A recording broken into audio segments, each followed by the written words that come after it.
Russian President Vladimir Putin is building Shaheds on Russian territory, with Iran's help. All of this is in service of his constant long-range strikes designed to destroy Ukrainian infrastructure and devastate his enemies' cities. And now, it may all be coming to an end. Russia is on the verge of running out of Shahed drones, and it's thanks to both Ukraine and Israel. The countdown to Russia's defeat starts now, as what's happening thousands of miles away is impacting Putin's strategy just as much as what Ukraine is doing on his territory. We'll start with Ukraine. On June 15th, the Kyiv Independent reported that Ukraine launched a massive drone strike against Russia's Tatarstan region. The region's local governor, Rustam Minikhanov, immediately tried to minimize the attack. He claimed on Telegram that Ukraine's attack hadn't been especially effective. Confirming Ukraine's attack, the governor said, "When the UAV, unmanned aerial vehicle, was destroyed, the debris fell on the checkpoint building of the automobile plant in the Yelabuga district. As is so often the case with Russia's reports on Ukraine's drone strikes, it was debris that did the damage, not the drone itself." Minikhanov continues, adding, "As a result, a worker died. A total of 13 people were injured. One is in serious condition. A fire broke out at the scene, and the relevant services quickly extinguished it." The governor went on to claim that this attack represented another strike by Kyiv that targeted Russian civilians rather than military targets. He was lying. Though it's possible that the death and injuries Minikhanov claims did actually happen, the facility Ukraine struck wasn't an automobile plant, as the governor says. It's also very unlikely that it was only drone debris that struck the facility. Instead, Ukraine just hit what it's already attacked several times before in Tatarstan, one of Russia's most important Shahed drone building factories. Following up on the reports of the strike, the Astra Telegram channel published a photo showing what appears to be smoke rising from an industrial facility in Yelabuga. It also added that the probable target of the strike was the region's special economic zone, which is a place where Russian drones are assembled. Ukraine's general staff later confirmed this in its own Telegram post, stating precisely what the country had targeted. The target was the UAV production facilities in Yelabuga, Republic of Tatarstan, Russian Federation. This military-industrial complex facility of the Russian occupiers is used to manufacture, test, and launch strike drones across the territory of Ukraine, in particular on energy and civil infrastructure. The general staff also rubbished Minikhanov's lie about debris. It had been confirmed that the means of destruction have reached the target area. Translation: Ukraine's drones hit their target. This alone would be huge. As the Kyiv Independent reports, Russia's Tatarstan drone facility is vital to Putin's attempts to keep as many drones flying into Ukrainian territory as possible. Located about 930 miles away from Kyiv, the factory, which is in the Yelabuga Special Economic Zone, is responsible for producing the Shahed drones Russia is now able to domestically manufacture thanks to its cooperation with Iran. Each of these drones costs as little as $20,000 to make, the Kyiv Independent says, with the factory Ukraine just struck believed to be capable of building up to 6,000 per year. It's a vital facility. That's why Ukraine has tried to hit it several times in the past. On May 23rd, Ukraine sent drones into Yelabuga in an attack that Russia claimed caused no casualties or damage. A little over a month before, Ukraine had also struck the same site. The April 2nd attack was more successful than the one that followed, causing several injuries. However, Russian authorities claimed at the time that Ukraine failed to stop the plant from operating. That may not be the case this time. Both Ukraine and Russia claimed to be assessing the full impact of this most recent drone strike, but it seems likely that Ukraine scored a direct hit given the image shared to Telegram. But hold on a second, you might be thinking at this point.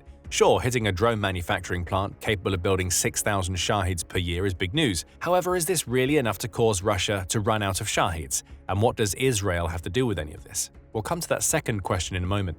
First, the Tatarstan strike was far from the only one that Ukraine conducted between June 14th and 15th. That's according to Jason J. Smart, who's an analyst for the Kyiv Independent and has spent the last 20 years examining Russia's military capabilities. In a YouTube video, he says that Ukraine hit 2 more major facilities, both of which are as vital to Russia's ability to build Shaheds as the Tatarstan plant. The first of these facilities is in the Stavropol region. Ukraine stepped up its campaign, launching long-range drone strikes deep inside of Russia, Smart says. It struck in Stavropol, where they hit a major chemical plant that helps make the fuel for both the drones and the missiles that Russia uses. The Kyiv Post confirmed this Stavropol attack on June 14th, noting that Ukraine hit the Nevonomysky Azot plant that is around 620 miles away from the border Ukraine shares with Russia.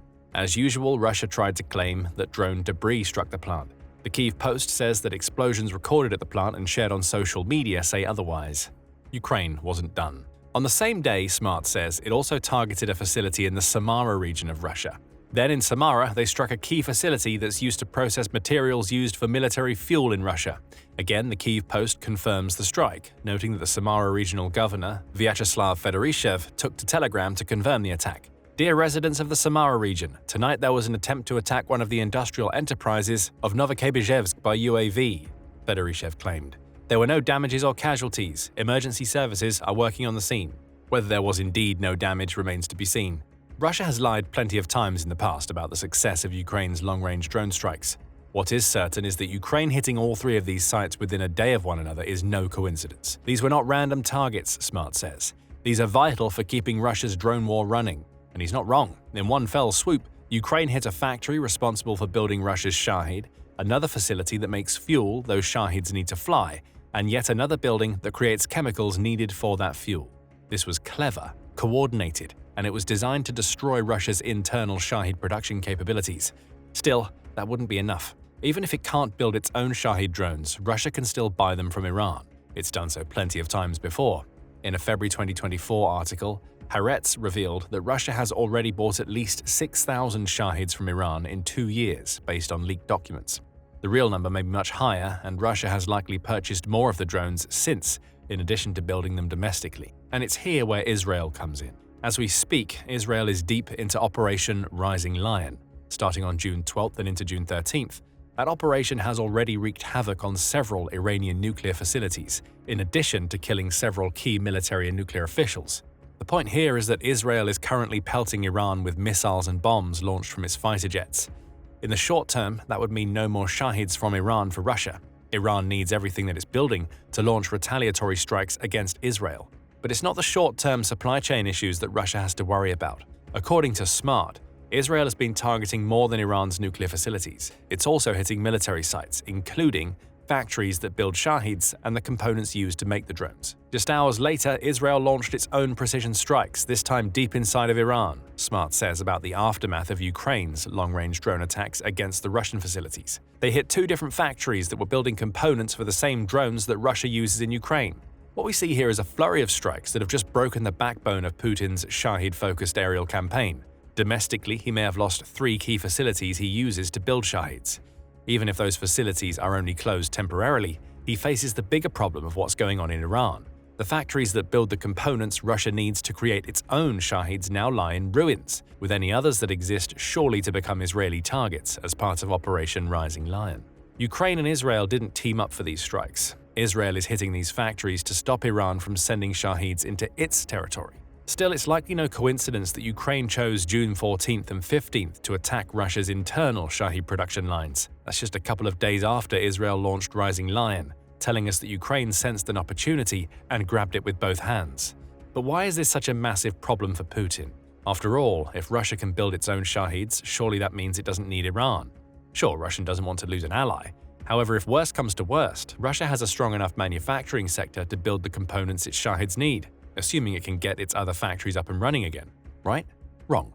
At least that's according to Smart, who says that Putin's massive problem now is that Russia isn't capable of manufacturing what the Iranian facilities Israel just crippled were making for him. In reality, Russia can't actually build Shaheds. Certainly not from scratch. That's according to Smart, who says, "This leads us to a secret, a truth that Moscow doesn't want you to know. Russia has never had the native capability to build Iranian Shahed drones on their own. Yes, Russia can assemble the drones, but build them solo? No. Russia cannot and never could, because from the engines to the electronics, the Shaheds that are flying over Ukraine are made possible only because of Iran. This is massive. And for Ukraine, it could be a game changer in its fight against Russia." Smart continues, "Russia doesn't just rely on Iran for drone parts, its entire drone program depends on Iran's industry. Every aspect of Shahed manufacture is something that Putin can't reproduce inside Russia. The engines that Iran uses, for instance, are modified drone engines based on German designs to which Russia doesn't have access," Smart claims. When it comes to electronics, Iran uses Chinese antennas and chips to build the drone's guidance systems, but Russia doesn't have working versions of those to make on its own. Even fuel is going to be a problem. While there are plants in Russia producing fuel for Shaheds, which Ukraine hit, Iran makes special chemicals that lets the drones fly farther. Russia doesn't have that. Russia still only has old Soviet formulas. They're simply not as good," Smart adds. It seems that even when it comes to modern Shahids, Russia is still relying on old Soviet-era glory days. Russia hasn't invested in drone warfare, Smart continues. At least it hasn't invested in terms of creating a military doctrine that makes drones like Shahed fundamental to Russia's strategy in Ukraine. Russia is buying and building thousands of Iranian drones, but as is so often the case, it's relying on a strategy in which sheer numbers will overcome tactical ingenuity. If Iran's Shahed facilities weren't being decimated by Israeli strikes, that approach might have worked. But the Iranian facilities are ruined. And now, Putin is in serious trouble. Here's why Russia's countdown to defeat has just started, thanks to the events of the last few days. We'll start with an issue that seems somewhat minor on the surface. On June 9th, the War Zone, or TWZ, conducted an exclusive interview with the head of Ukraine's main Directorate of Intelligence, Kirilo Budanov. He revealed that Russia is supplying the technology and knowledge that it needs to build long-range drones, such as Shahed. There are agreements on the beginning of the creation of capabilities to produce UAVs of the Garpaya and Geran types on the territory of North Korea, Budanov said. These are the Russian names for the versions of the Shahed 136s Russia builds, with Budanov's revelation showing us that Russian and North Korean military cooperation is getting stronger, at least that's Putin's plan. Russia has already benefited from the cooperative defense pacts Russia signed with North Korea during the summer of 2024, which was ratified in November. Months after the creation of the pact, North Korea sent up to 12,000 of its own soldiers to Russia, who went on to take part in the counteroffensive Putin launched against Ukraine's forces in the Kursk Oblast. Thousands of these North Korean troops died, and Putin likely had to make certain promises to North Korean leader Kim Jong-un to get his hands on these soldiers. Promises such as sharing Russia's Shahed drone technology, perhaps. Now, think about what the collapse of Russia's Shahed drone supply chain means for the deal Budanov mentioned. North Korea has just seen firsthand that it can't rely on Putin to deliver on his promises. Even if Russia is able to provide North Korea with blueprints and some parts for building Shaheds, it can't provide everything. Smart pointed that out earlier. Iran is as vital to ensuring North Korea can build Shaheds as Russia is, and with Iran's production facilities lying in ruins, Russia can't provide North Korea with valuable components and chemicals to get its budding drone production plans off the ground. The quid pro quo relationship between Kim and Putin is in danger. Perhaps when Putin comes calling for more North Korean soldiers in the future, this potential Shahed failure will cause Kim to refuse. That's all speculation, of course. What's less speculative is that Israel isn't going to stop with the few Shahed production facilities it's destroyed in Iran. Its goal with Operation Rising Lion is to bring about an end to the current Iranian regime and, with it, the end to Iran's nuclear and military ambitions. Smart points this out, stating in his video that Iran is getting desperate.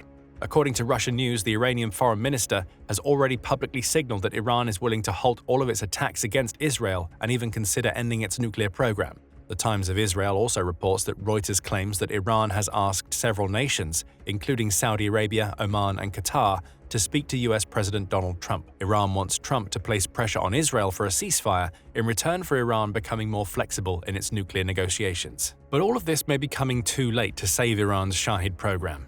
As the BBC says in a June 14th article claiming that the end of the Iranian regime is Israel's endgame. Israeli Prime Minister Benjamin Netanyahu seems to be hoping that Rising Lion will start a chain reaction leading to unrest that topples the Islamic Republic.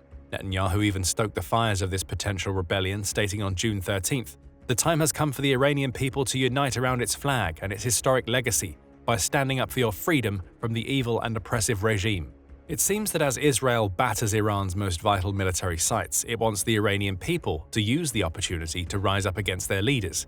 Whether that happens or not remains to be seen. But if it does, regime change could mean that Putin loses access to what Russia needs to build its Shahed drones, even if Iran's production facilities recover. The countdown to defeat crawls ever closer to its conclusion as a result. Bear in mind that all of this is happening as Ukraine continues to attack Russia's domestic Shahed production facilities. That also speeds up the countdown, and when combined with the Israeli strikes, it's placing Putin in a situation where he's fast running out of options. Russia doesn't have a lot of options, Smart says. China is trying to avoid more sanctions or even tariffs from the United States, and is unlikely to be the backing for this operation. North Korea simply doesn't have the engineering base to help Russia. It all adds up to a situation where Russia's only option was to rely on Iran for the continued production of its Shaheds. And thanks to Israel, Iran is out of the game, meaning every strike Ukraine conducts against Russia's Shahed facilities from here on out permanently reduces Russia's ability to hit Ukraine with devastating long-range drone attacks. And that's the point. Shaheds have been huge for Russia during Putin's Ukraine invasion, even if integrating them properly into the Russian military hasn't been a priority. We see that in Russia's intensified usage of drones over the last few months. According to the BBC, August 2024 saw Russia launch 818 drones at Ukraine. By September, that number had risen to 1,410, with October bringing more than 2,000 drones to Ukraine's territory. Fast forward to May of this year, and Russia exceeded 4,000 drones launched against Ukraine in a single month. That intense, drone-focused approach shows no signs of slowing down. For instance, June 8th into June 9th saw Russia launch a record-breaking 499 drones against Ukraine in a single day, according to Euronews. Though Ukraine managed to neutralize most of the UAVs, we see how Putin uses his Shaheds. Numbers, overwhelming hordes of drones that, even if they're shot down, still manage to eat away at Ukraine's ever-diminishing air defenses. With Russia's Shahed production lines collapsing all around him, Putin's volume-heavy but strategy-light use of drones can't happen anymore. Pressure will be relieved on Ukraine's cities and infrastructure, and that will leave Putin to rely even more heavily on his faltering ground troops as they try to snatch Ukrainian territory. Without Shaheds in his arsenal, Putin's efforts to take Ukraine are doomed to fail. The countdown to Russia's defeat has begun. We can only wait and see how long it takes for that countdown to expire. While all of this is happening, Putin has to deal with the fact that his country's terrible air defense systems may be the reason why Iran has been taken out of the Shahed production game. Check out our video that reveals why it's Russia's fault that Iran got hit so hard during Rising Lion, and what this means for Russia today. And if you enjoyed this video, please like and subscribe to The Military Show for more up-to-date content covering the latest in the Ukraine war.